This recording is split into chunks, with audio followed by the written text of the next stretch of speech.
ఫోటోలు విగ్రహాలు చాలా చూసే ఉంటాం. కానీ ఆ విగ్రహాన్ని చూస్తే బాపూజీ నిజంగా మన ఎదుట నిలుచున్నారా అనే సందేహం వేయకమానదు. అందుకే శ్వేత సౌధాధిపతి బరాక్ ఒబామా అమితంగా ఇష్టపడ్డారు. సజీవ మహాత్ముని ప్రతిరూపాన్ని మరికొద్ది రోజుల్లోనే తన సౌధంలో ప్రతిష్టాపన చేయబోతున్నారు.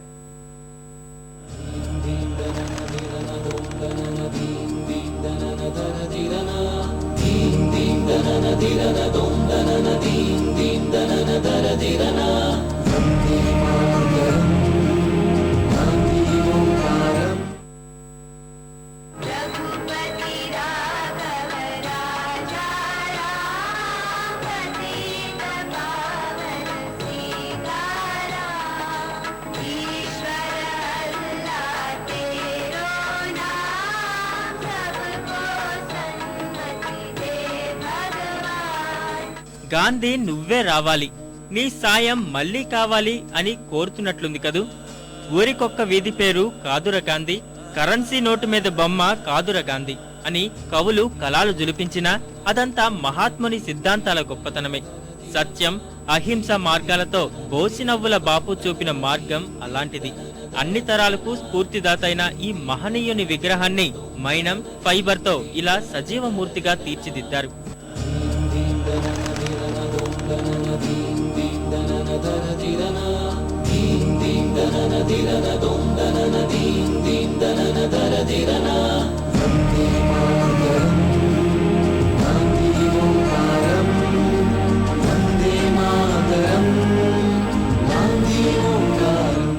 గుంటూరు జిల్లా తెనాలికి చెందిన అక్కల సోదరుల కళాత్మకతతో బాపు రూపం మరో మైలురాయిగా నిలిచింది. తాకి చూస్తే తప్ప అది మనిషా విగ్రహమా అన్నది గుర్తించడం సాధ్యం కాదు. అమెరికాలోని భారత రాయబార కార్యాలయం అక్కల సోదరుల పనితనం గురించి తెలుసుకుంది. వీరి కళా ప్రతిభకు సంబంధించిన చిత్రాలు ప్రత్యక్షంగా చూసింది. అమెరికా అధ్యక్షుడు ఒబామా అధికార నివాసం శ్వేత సౌధంలో గాంధీ విగ్రహం తయారీ బాధ్యతను అక్కల సోదరులకు అప్పగించారు. 12వ తేదీ నుంచి సరిగ్గా పక్షం రోజుల్లో ఈ విగ్రహాన్ని తయారు చేశారు. ఊహించిన దానికంటే కూడా విగ్రహం చాలా బాగా వచ్చింది. విగ్రహం కోసం విపరీతమైన శ్రమ టైం తీసుకోవడం జరిగింది. దీన్ని ఈ నెల 3వ తారీఖు ఇక్కడి నుంచి పంపించి జూలై 6, 7, 8 అమెరికన్ తెలుగు అసోసియేషన్ ఆటవారి ప్రోగ్రాంలో ఎగ్జిబిషన్స్లో దీన్ని పెట్టడం జరుగుతుంది. ఆ తర్వాత సుమారు 10వ తారీఖు కానీ 11వ తారీఖు కానీ వైట్ హౌస్ తరలించి ఈ విగ్రహాన్ని నిరుపమారావు గారి సమక్షంలో ఒబామా గారికి ఇవ్వడం జరుగుతుంది. చుట్టుపక్కల వారంతా గాంధీ విగ్రహాన్ని చూసి ఆశ్చర్యం వ్యక్తం చేస్తున్నారు.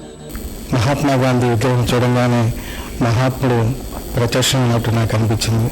అక్కడ శ్రీరామ్ గారు తెనాలిలో ఉండటం తెనాలకి ఆంధ్రప్రదేశ్ భారతదేశానికి కూడా కీర్తి ప్రతిష్టలు పెరిగాయి. ఈ కొత్త ప్రయోగం మైనము ప్లస్ మెటీరియల్ కలిపి ఇంత న్యాచురల్గా ఉండేటట్టు చేయటం మనం చూడటం ఇదే ప్రథమం.